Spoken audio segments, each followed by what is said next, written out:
સમાચારમાં આગળ વધીએ મહીસાગરથી વિગતો મળી રહી છે કે જ્યાં ખાનપુરના બોરવાઈમાં ખરાબ રસ્તા મુદ્દે TV9ના અહેવાલનો પડઘો પડ્યો છે। રસ્તા મુદ્દે TV9ના અહેવાલ બાદ હવે તંત્ર દોડતું થયું છે। તંત્ર દ્વારા તાત્કાલિક ધોરણે 1.40 કરોડની દરખાસ્ત કરવામાં આવી છે।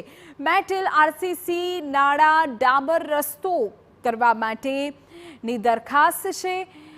વરસાદના કારણે રસ્તા પર 2 ફૂટ સુધીનું કાદવ કીચડ છે। TV9એ બોરવાઈ ગામના લોકોની વેદનાને અગાઉ વાચા આપી હતી। આ બિસ્માર રસ્તાને કારણે 2 દિવસથી બાળકોનો અભ્યાસ પણ બંધ છે। બાળકોને શાળાએ ન મોકલવાનો ગ્રામજનોએ નિર્ણય કર્યો હતો। તો આપણે જાણકારી આપી રહ્યા છીએ ત્યારે મહીસાગરની ઘટના કે જ્યાં ખાનપુરના બોરવાઈમાં ખરાબ રસ્તા મુદ્દે ગઈકાલે TV9 અહેવાલ બતાવ્યો હતો કે જ્યાં આઝાદી બાદથી જ રસ્તાનું નિર્માણ થયું નથી। રસ્તા પર કાદવ કીચડનું સામ્રાજ્ય છે।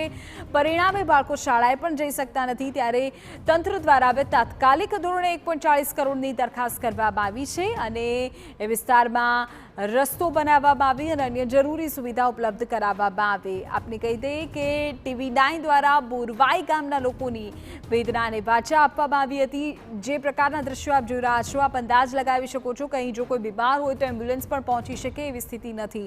બાળકો શાળાએ જઈ શકતા નથી કારણ કે આખા રસ્તા પર કાદવ કીચડનું સામ્રાજ્ય છે અને પાકો રસ્તો આ ગામના લોકોએ ક્યારેય જોયો જ નથી। ત્યારે હવે લોકો માંગણી કરી રહ્યા છે કે આ મામલે યોગ્ય કાર્યવાહી કરવામાં આવે। જો કે TV9ના અહેવાલ બાદ હવે આખરે જાણકારી એવી મળી રહી છે કે 1.40 કરોડની દરખાસ્ત કરવામાં આવી છે। આશા રાખીએ કે બોરવાઈ ગામના લોકોને વહેલી તકે પાકો રસ્તો પ્રાપ્ત થાય કારણ કે બાળકોનો અભ્યાસ પણ બગડી રહ્યો છે। સામાન્ય જનતા પરેશાન થઈ રહી છે।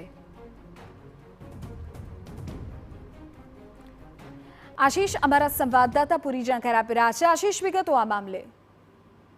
જે TV9ની ફરીવાર એક વખત અસર જોવા મળી છે અને જનતાનો અવાજ બનીને TV9 ઉભરી આવ્યું છે।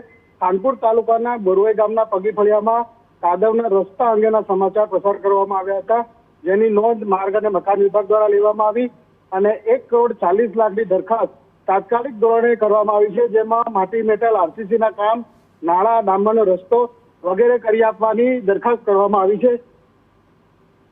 જી આશીષ, આભાર તમામ વિગતો બદલ। તો મારા સંવાદદાતા જે પ્રકાર જણાવી રહ્યા છે કે આખરે TV9ના અહેવાલની ધારદાર અસર થઈ છે અને હવે ગામના લોકોને પાકો રસ્તો મળે તે માટેની દરખાસ્ત પણ મંજૂર મૂકવામાં આવી છે।